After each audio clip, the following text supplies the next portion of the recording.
தற்போது நிலவுகின்ற ஒரு சூழ்நிலை மும்மொழி கொள்கையை பற்றி இன்றைக்கு ஆதரவாகவும் எதிர்ப்பாகவும் பேசிக்கொண்டிருக்கிறார்கள். மும்மொழி கொள்கை என்பதை விட நமக்கு இந்தி தேவையா இல்லையா என்பதை பற்றி சொல்ல வேண்டும் என்று ஆசைப்படுகிறேன். நம்முடைய சமுதாயம் ஒரு வணிக சமுதாயம். உலகமெங்கும் இன்றைக்கு வணிக ரீதியாக முன்னேறி கொண்டிருக்கின்றது நம்முடைய சமுதாயம்.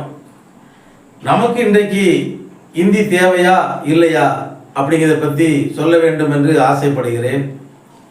இந்த இந்தி மொழி பிரச்சனை இன்னைக்கு நேற்று வந்ததில்லை. 1956 மொழி வாரியாக மாநிலங்கள் பிரிக்கப்பட்ட போது இந்தியாவிலே ஆட்சி மொழி எதுவாக இருக்க வேண்டும் என்று அன்றைக்கே அந்த பிரச்சனையை உருவாக்கி விட்டார்கள். 1956 நம்முடைய தலைவர்கள் எல்லாரும் ஒன்றா சேர்ந்து ஒரு முடிவு எடுக்காங்க. என்ன முடிவு அப்படின்னா, அந்தந்த மாநிலங்களில் அந்தந்த மாநில மொழி ஆட்சி மொழியாக மாநில மொழியாக இருக்கட்டும், ஆனால் துணை மொழியாக இணை மொழியாக அது ஒரு ஆட்சி மொழியாக நாம் ஆங்கிலத்தை வைத்துக் கொள்வோம் என்று அந்த காலத்திலேயே முடிவு எடுத்துட்டாங்க.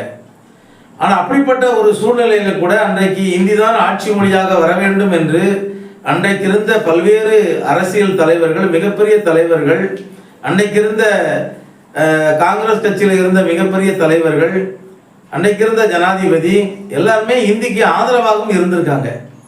ராஜேந்திர பிரசாத் அவர்கள் 1965 இருந்து இந்தி தான் இந்தியாவினுடைய ஆட்சி மொழியாக வரும் அப்படின்னு சொல்லி அன்றைக்கு அறிவித்த ஒரு காலகட்டத்தில் கூட அன்றைக்கு இந்தி எதிர்ப்பு போராட்டங்கள்லாம் பயங்கரமாக வெடிச்சது அன்னைக்கு. ஆனால் அப்படிப்பட்ட ஒரு சூழ்நிலையில் அன்றைக்கு பாரத பிரதமர் நேரு அவர்கள் நாட்டு மக்கள்கிட்ட உரையாற்றும் போது சொல்லியிருக்காங்க, இந்தி ஒருபோதும் நாங்கள் இந்தி திணிக்கப்பட மாட்டாது, இந்தி ஒருபோதும் ஆட்சி மொழியாக உடனடியாக ஏற்றுக்கொள்ளப்பட மாட்டாது, ஆனால் இந்தி இணை மொழியாக இருப்பதற்கான வாய்ப்புகள் இருக்கும், அது கூட இப்போ இல்லை. அந்தந்த மாநிலங்களில் அந்தந்த மாநிலங்களுடைய மாநில மொழி தான் ஆட்சி மொழியாக இருக்கும். ஆனால் இந்தி என்பது என்றைக்கு இணை மொழியாகவோ ஆட்சி மொழியாக வரும் என்றால், இந்திய பேச தெரியாதவர்கள் என்றைக்கு இந்தி வேண்டும் என்று நினைக்கின்றார்களோ அவர்கள் இந்தி பேச கற்றுக்கொள்ளுகின்ற வரை, இந்தி வேண்டும் என்று சொல்லுகின்ற வரை இந்தி ஒருபோதும் ஆட்சி மொழியாக இருக்காது அப்படின்னு சொல்லி அன்றைக்கே பிரதமர் நேரு அவர்கள் ஒரு கால வரையற்ற ஒரு உத்தரவாதத்தை கொடுத்துட்டாங்க. ஆனால் ஒரு சில ஆண்டுகள் கழித்து மீண்டும் இந்த பிரச்சனை உருவாகுது. அப்போ அகில இந்திய காங்கிரஸ் கட்சியினுடைய தலைவராக அன்றைக்கு பெருந்தலைவர் காமராஜர் அவர்கள் இருக்கிறார்கள். காமராஜர் அவர்களை சந்திப்பதற்காக இந்த மொழி பிரச்சனைக்காக தமிழகத்திலிருந்து மோகன் குமாரமங்கலம் அவருடைய தலைமையில் ஒரு டீம் வந்து காமராஜரை சந்திக்க போகிறாங்க. இந்தி ஒருபோதும் ஆட்சி மொழியாக வரக்கூடாது, நீங்கள் தான் முடிவெடுக்கணும் அப்படின்னு சொல்லி காமராஜரிடத்தில் கோரிக்கை வைக்கிறார்கள். காமராஜரும் அதுக்கு சொல்கிறாங்க, இந்தி வந்து ஒருபோதும் ஆட்சி மொழியாக இருக்காது. ஏனென்றால் நான் தமிழகத்தினுடைய முதலமைச்சராக இருந்த காலகட்டத்தில் தான் தமிழ்நாட்டிலே தமிழ் ஆட்சி மொழியாக உருவாக்கப்பட்டது, அங்கீகரிக்கப்பட்டது. அப்படிப்பட்ட ஒரு சூழ்நிலை இருந்த காலகட்டத்தில் கூட அன்றைக்கு இருந்த தலைமைச் செயலகத்தில் ஆங்கிலம்தான் அன்றைக்கு ஆதிக்கம் செலுத்தியது. இது ஏன் இதை நான் சொல்லுறதுக்கு வாரேன்னு சொல்லி பெருந்தலைவர் அழகாக விளக்கம் கொடுக்கிறார். எப்படி சொல்றார் அப்படின்னா, அதாவது ஒரு காலகட்டத்தில் ஆங்கிலம் பேச தெரிந்தவர்கள் ஒரு குறிப்பிட்ட சமுதாயத்தை சேர்ந்தவர்கள் தான் அன்னைக்கு ஆங்கிலம் பேச தெரிஞ்சிருக்காங்க. அன்னைக்கு பாமர மக்களுக்கு வந்து அன்னைக்கு ஆங்கிலம் தெரியாது. அப்படிப்பட்ட ஒரு சூழ்நிலையில் தமிழ் ஆட்சி மொழியாக தமிழகத்தில் இருந்த போதும் கூட தலைமைச் செயலகத்தில் போய் காமராஜர் தான் சொல்லியிருக்காரு, நான் சொல்ல காமராஜர் தான் சொல்லியிருக்காரு, தலைமைச் செயலகத்தில் இன்னைக்கு தமிழ் ஆட்சி மொழியாக வர வேண்டும் இருக்கு, நீங்கள் தமிழ் தான் எல்லாம் பண்ணணும் அப்படின்னு சொல்லும்போது கூட அங்கே ஆங்கிலம் தான் ஆட்சி செஞ்சது. இதில் என்ன ஒரு பிரச்சனை அப்படின்னா, யார்கிட்டையும் எந்த மொழியையும் போய் திணிக்க முடியாது. இப்போ போட்டி என்ன அப்படின்னா, ஆங்கிலமா இந்தியா, இந்திக்கும் ஆங்கிலத்துக்கும் தான் போட்டி அப்படிங்கிற ஒரு சூழ்நிலையை உருவாக்குகின்றார்கள்.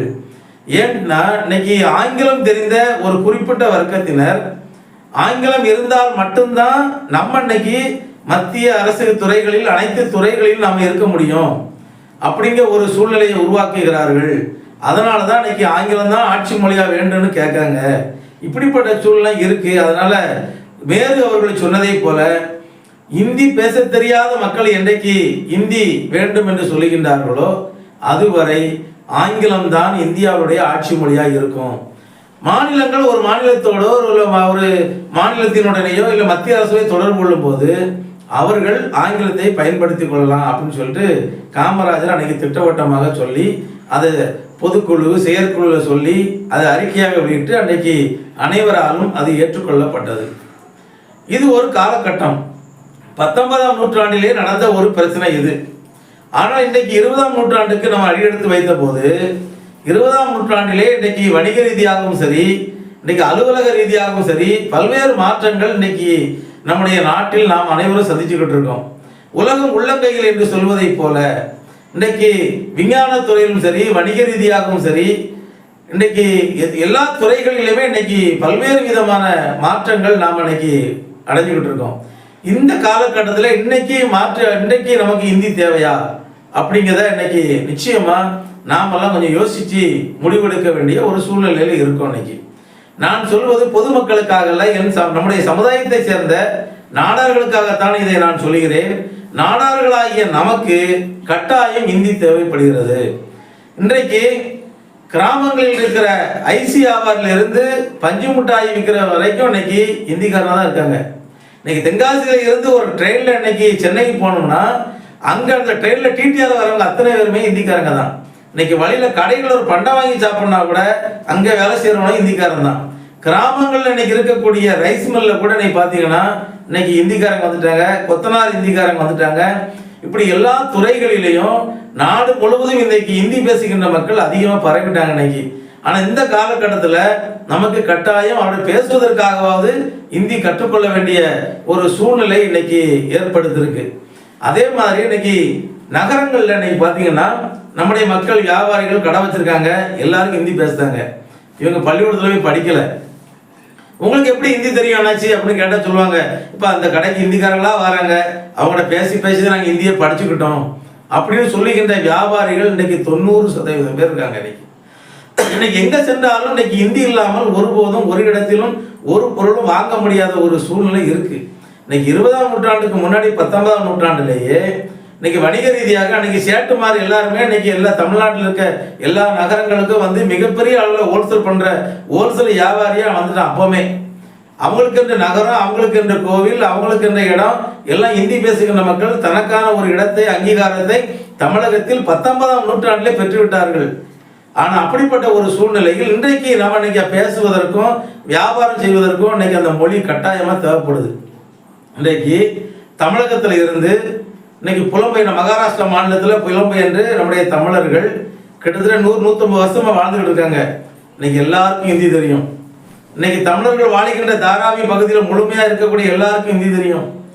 இன்னைக்கு அதனாலதான் தமிழ்நாட்டை சேர்ந்த ஒருவர் கிட்டத்தட்ட ஒரு 15 வருஷம் இன்னைக்கு ஒரு சட்டமன்ற உறுப்பினரா அந்த மராட்டிய மாநிலத்தில் இருக்கார். இன்னைக்கு அவருக்கு ஹிந்தி தெரியும். இப்படி மொழிகள் தெரிகின்ற காரணத்தினால்தான் நம்ம எல்லா இடங்களையும் சாதிக்க முடியுது. வணிக ரீதியாக இன்னைக்கு நாம் வந்து முன்னேற முடியுது. அதனால நாடார்களாகிய நமக்கு கட்டாயம் இந்தி தேவை. அதனால் இன்னைக்கு இந்தி இன்னைக்கு தேவையில்லை என்று சொல்லுகின்றார்கள். இது ஒரு மும்மொழி கொள்கை என்று சொல்லப்படுகிறது. ஆனால் இன்னைக்கு ஆங்கிலம் தான் இன்னைக்கு ஆட்சி மொழி நம்ம சொல்லிக்கிட்டு இருக்கோம். எத்தனை வருஷமா சொல்லிக்கிட்டு இருக்கோம்? கிட்டத்தட்ட 75 வருஷத்துக்கு மேல ஆங்கிலம் நமக்கு ஆட்சி மொழி, இந்தியாவுடைய ஆட்சி மொழி, மாநில மொழி, மாநிலங்களுக்கு ஆட்சி மொழின்னு சொல்றோம். ஆனால் இன்றைக்கு தமிழ் பேச தெரிஞ்ச நமக்கு தமிழ் பேசுகின்ற அளவுக்கு இன்னைக்கு ஆங்கிலம் பேச தெரியுதா? 75 வருஷம் நம்முடைய இந்தியாவுடைய ஆட்சி மொழி என்று சொல்லப்பட்ட அந்த ஆங்கிலம் இன்றைக்கு தமிழ் பேசுவதை போல சரளமாக பேசுவதற்கு நமக்கு கற்றுக் கொடுக்கப்பட்டிருக்கா அப்படின்னா இல்லை. இன்னைக்கு அப்ப இந்தியாவுடைய ஆட்சி மொழி ஆங்கிலமாக இருந்த இந்த சூழ்நிலையில இன்னைக்கு தமிழ் பேசுற மாதிரி அதையும் கற்றுக்கணும்ல. ஆனா கற்றுக்கொள்ளவில்லை, கற்று தரப்படலை.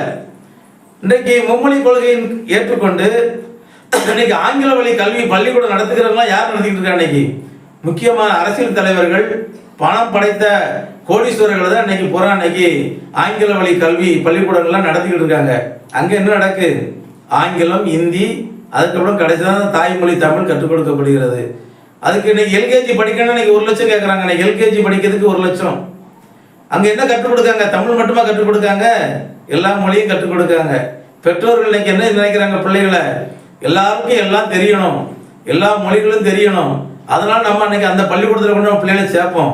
அப்படின்னு சொல்லி எல்கேஜி யூகேஜி இதுக்கே இன்னைக்கு 50,000 1 லட்சம் கொடுத்து படிக்க வைப்பதற்கு பிள்ளைகளை தயாராக்கி கொண்டிருக்கின்ற ஒரு 20ஆம் நூற்றாண்டில் நம்ம வாழ்ந்துக்கிட்டு இருக்கோம்.